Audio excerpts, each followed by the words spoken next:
Number-wise, I would personally say around $80,000. My perfect salary would probably have to be $100,000. My perfect salary would be $350,000. My perfect salary would be $200,000 a year.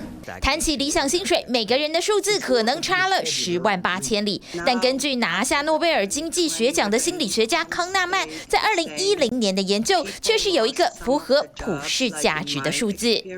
专家认为，年收入只要超过7.5万美元，也就是大约225万台币，带来的幸福感其实都是大同小异。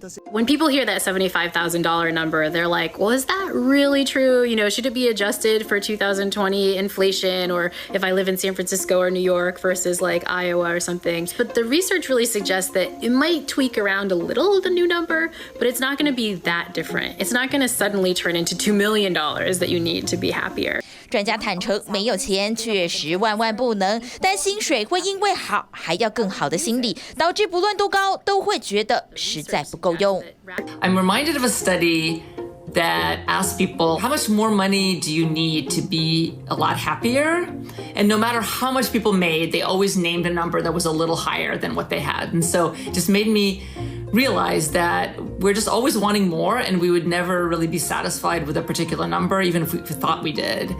多年来研究幸福心理的耶鲁大学专家甚至直言，过高的薪水反而会成为牢笼，让人离幸福快乐总是有一段距离。In fact, there's a lot of folks who experience what's called golden handcuffs. In other words, they're trapped in this job that's paying them a lot of money, but that they absolutely hate it. But now that they're at a salary level where they're earning, $500,000 a year, it's really hard to shift, right? Because you bought a more expensive house, you bought a more expensive car, and so on.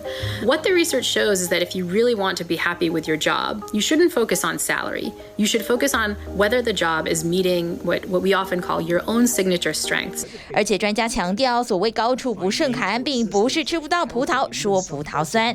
根据研究显示，金字塔顶端的人群往往会觉得孤独。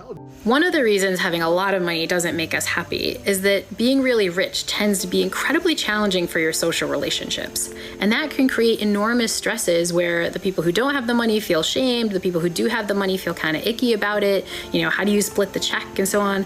And these kinds of stresses sound, like you could kind of make fun of them, like, oh, I would, there's stresses that I would love to have. I'd love to be a bazillionaire and, deal with the stresses of how my family would react to that. But in practice, if you look at the rich people, they often feel incredibly isolated and incredibly lonely. 信用卡支付处理公司的执行长普莱斯也曾经年收入超过100万美元，但在2015年，他自愿缩减90%的薪资，让公司员工的薪水至少7万美元起跳，自己改领最低薪资。不但公司的业绩3倍翻涨，普莱斯说自己也比以前更开心。Instead of taking a helicopter up to all the peaks of Alaska and snowboarding down, I have to climb up. And it takes me 2 or 3 days before what took me like a half hour to do. But it's still pretty darn cool to be able to climb the mountain in Alaska, which I can do on $70,000 a year. 专家强调，不要把薪资跟成功画上等号，也是创造理想薪水的重要观念。We do have this fantasy that more money, more success, and more things will give us that ultimate sense of happiness. 比起薪水的高低，怎么花手上的钱才是掌握幸福感的关键。专家建议用金钱创造各种像是旅游、社交等等能带来快乐以及幸福的体验，而不是陷入社交网站的攀比陷阱，才能让薪水创造更大的价值，让每份收入真正成为完美的薪水。TVBS 新闻综合报道。想看最完整的新闻内容，记得下载TVBS 新闻网 APP。